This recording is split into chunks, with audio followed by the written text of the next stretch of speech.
The technical guide for mountain footwear. Choosing the right footwear is the most critical gear decision you will make. It impacts your safety, energy levels, and technical capability on the trail. In this guide, we break down the three main categories of mountain footwear: sandals, three-season boots, and winter boots, focusing on their technical specifications and where they should be used. Mountain sandals. Specialized utility. Mountain sandals are not generally purpose hiking shoes. They are specialized tools for specific conditions. When should you use them? When you have short, flat approach trails, on river crossings where high traction rubber is needed on wet rocks, and as recovery footwear at base camps. Some key technical features: their sole. You should look for high friction compounds like Vibram Mega Grip. Toe protection. Choose models with rubber bumper or closed toe design to impact injuries from rocks and roots. When should you avoid them? Any terrain with scree, loose rocks, steep gradients, or when carrying a heavy pack over 10 kilograms, because they provide zero lateral ankle stability, increasing thus the risk of sprains. The second category is three-season boots, which is the versatile standard. These are designed to use from spring through autumn. They balance weight with protection and are the most common choice for trekkers.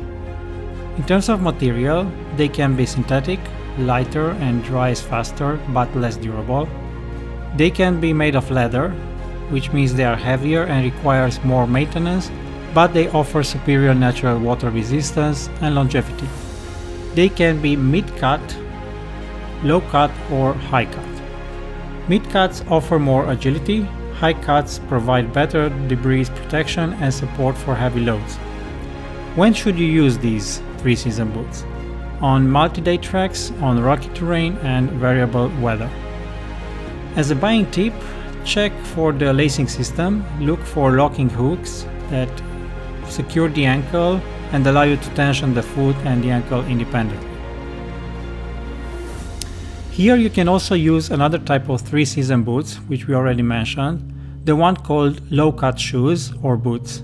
They can be useful and very versatile, especially in summer, when it is hot, and a mid or high-cut shoe might not be the best option. Low-cut shoes are ideal for a terrain that is similar throughout the entire trek and ideally not very challenging. If you have a lot of ascents and descents, then the low-cut shoe might not be the perfect choice, as it needs to support your feet and especially your ankles. But for terrain that does not involve anything challenging and it is roughly the same, they are a good option, being lighter and better suited for warm summer days. They should respect the same recommendations as the mid-cut boots, except their shape, of course. The third category is the winter and technical boots. They offer alpine protection. Winter boots are stiff, insulated, and designed for sub-zero temperatures and technical ice. In terms of the stiffness scale, B ratings, they have three categories: B1, B2, and B3. B1 is semi-stiff, suitable for light winter walking and flexible C1 crampons. B2 means that they have a stiffer midsole, designed for mountaineering and semi-automatic crampons. And B3, they are fully rigid, designed for ice climbing and technical alpinism. As key features, they have very good insulation, usually featuring primal of Duratherm to prevent frostbite. They have a rubber wall around the entire base of the boot to protect against sharp ice and rock. When should you avoid this kind of boots? Never use these for standard summer hiking. The rigid sole prevents the natural rolling motion of your foot, leading to rapid fatigue and severe blistering on dry trails. As technical buying and fitting guide, before you purchase, apply these three practical rules. The afternoon rule. Always fit boots in the afternoon. Your feet expand by roughly 0.5 to 1 full size during a day of hiking. Also, do the thumb test. Slide your foot forward until your toes touch the front. You should be able to fit one finger comfortably behind your heel. This gap ensures your toes won't be hit in the front of the boot during steep descents. Also, make sure you check the sock integration. Bring the specific socks you intend to use. A technical wool blend sock changes the volume of the boot significantly compared to a standard cotton sock. And also try to do an incline test. Most shops have a ramp. Walk down it. If your foot slides forward and your toes touch the front, the boot is too small or the lacing is insufficient. As a short conclusion to the three types of boots, your choice of footwear should be dictated by the weakest point of the terrain. If your track is 90% flat but has one technical glacier crossing, you must choose the boot that handles the glacier. Prioritize fit over brand and technical ratings over aesthetics. In terms of the maintenance protocol, you should try to maximize the gear longevity. Maintaining your footwear is a technical necessity, not just an aesthetic choice. Dirt, salt, and mud act like sandpaper on leather and synthetic fibers, while clogged pores in your waterproof membrane prevent sweat from escaping. After you come from a trek, try to remove the insole. Sweat and moisture accumulate under the insole.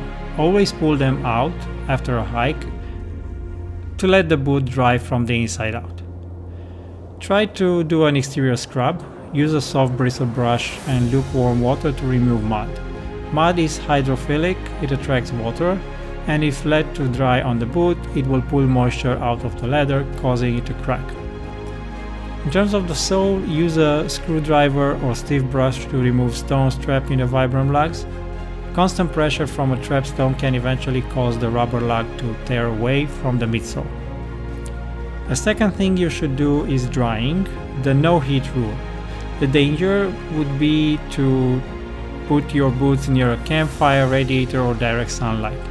High heat causes the adhesives, the glue, holding the sole to the upper part to become brittle and fail. It also shrinks leather and damages Gore-Tex membranes. So the best method is to stuff the boots with newspaper or paper towels to absorb internal moisture and let them dry naturally in a well-ventilated, shaded area. Try to store them in cool, dry places. Avoid car trunks or damp basements. Store them upright with the laces loosely tied to maintain the shape of the ankle cuff. The best piece of gear is the one that lasts. By choosing the right technical rating for your terrain, fitting them correctly, and following a strict maintenance routine, you ensure that your footwear remains a reliable partner for hundreds of miles, and so do your boots. Let's move now to the technical layers of socks and liners. You can spend $500 or $1,000 or more on the best mountaineering boots in the world, but if you pair them with $1 or $2 cotton socks, you have created a system destined for failure. In the mountains, your socks aren't just clothing, they are a high-performance moisture management system and a friction reduction layer.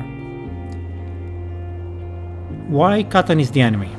The first rule of mountain trekking is never wear cotton, because it is hydrophilic.